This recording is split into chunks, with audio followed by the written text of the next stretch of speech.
अस्सलाम वालेकुम। Home schooling में चांद एंड शान के चैनल में आप लोगों को खुशामदीद। आप लोग हमारा होम स्कूलिंग में चांद एंड शान के चैनल को सब्सक्राइब करें और हमारा Facebook page learning with fun को भी लाइक करें। आज हमने आप लोगों के लिए अच्छी कहानियों में से एक कहानी चुनी है, वो है अक्लमंद बुढ़िया।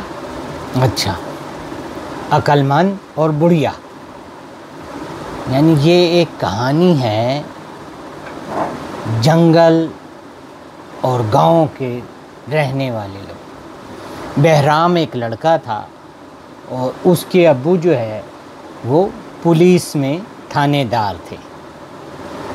तो थानेदार जो लोग होते हैं या इंस्पेक्टर लोग होते हैं, उनका तबादला जो है या ट्रांसफ़र कभी शहरों में होता है, कभी गाँव में, कभी मज़ाफ़ात में जो है तो वो बदलता रहता है उनका। तो वो इस तरीके से उनकी इस नौकरी के मज़े भी होते हैं कि वो अपने मुल्क के मुख्तलिफ़ शहरों और जो है गाँव में उसके बारे में समझ लेते हैं।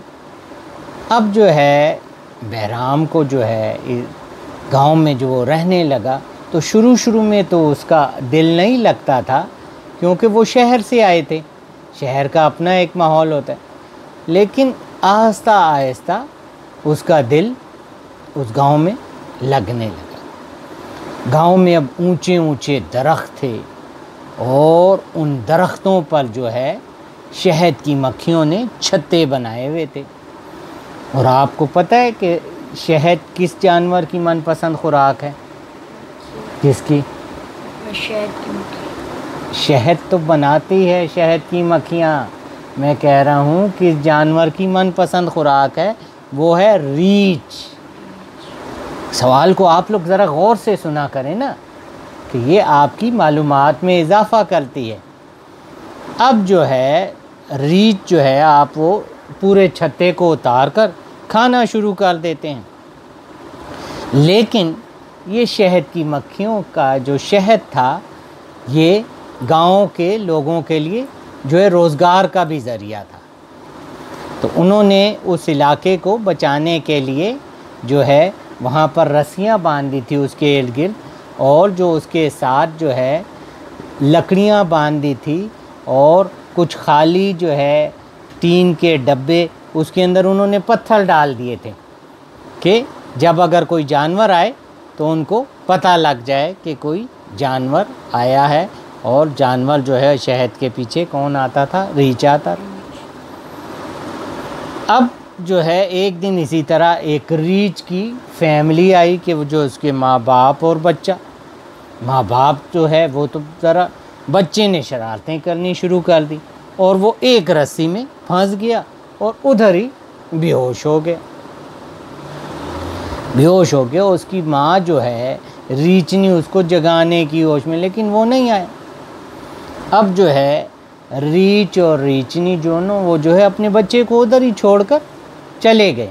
ये सिर्फ इंसान होते हैं कि वो अपने बच्चों को किसी हालत में नहीं छोड़ते, जो है इंसान और जानवर में यही फ़र्क। अब वो बच्चा जो है जब सुबह उठे और वो जो है बहराम के घर के पास ही था, तो वो सारे आ गए और जो है उन्होंने, उसके लोगों ने, तो जो बड़े लोग थे उन्होंने कहा भाई इस बच्चे को जो हम जंगल में छोड़ आते हैं अपने माँ बाप से इसको। लेकिन कुछ बच्चों ने कहा नहीं नहीं, हम इसको पालेंगे, और उन्होंने उस रीछ का नाम कालू रख दिया। अब जो है सारे जो है बच्चे उसकी खिदमत करते, और जो है गांव में एक बुढ़िया भी थी, तो जंगल जाके उसके लिए तरबूजे, खरबूजे और फल लाती और उसका ख्याल रखने लगी।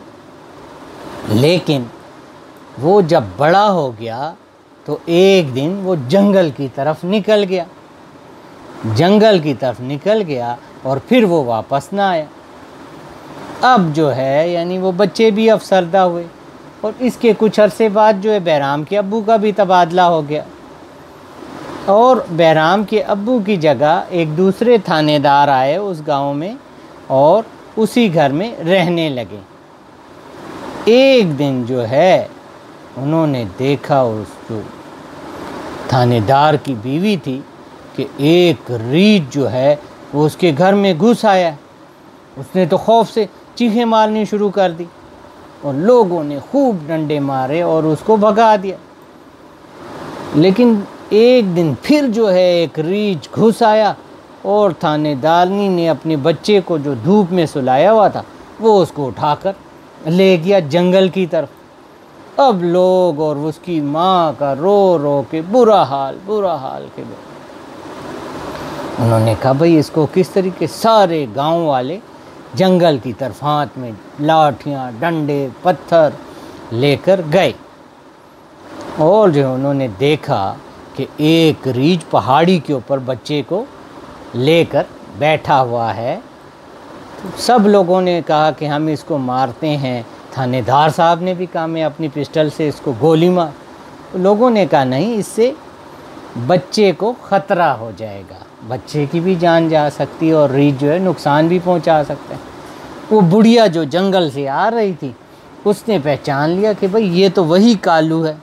उसने अपनी फलों की टोकरी रखी, उसने कहा छोड़ें आप लोग, मैं जो है इसको काबू में करती हूँ। उसने जो है फल इस तरह दिखाने शुरू कर दिए। वो रीछ आस्ता आस्ता जो है वो बच्चे को लेकर नीचे आया और ज़मीन पर लिटा दिया और ख़ुद फल खाने लगा। फल खाकर वो बुढ़िया के करीब आया तो बुढ़िया ने उसको खूब प्यार किया और वो बच्चा छोड़ के फिर जंगल की तरफ चले। तो गांव वाले बुढ़िया के पास आए और उससे उसकी वालदा ने बच्चे को उठा लिया और थानेदार साहब ने भी बुढ़िया की अक्लमंदी की तारीफ़ की और सब जो है उसे के साथ जो है बुढ़िया नानी जिंदाबाद, बुढ़िया जलूस की शक्ल में। और जब तक वो बुढ़िया ज़िंदा रही तो कालू गांव में आता रहा। तो देखा बुढ़िया ने अक्लमंदी से कैसे बच्चे की जान बचा ली। शुक्रिया, अल्लाह हाफ़िज़।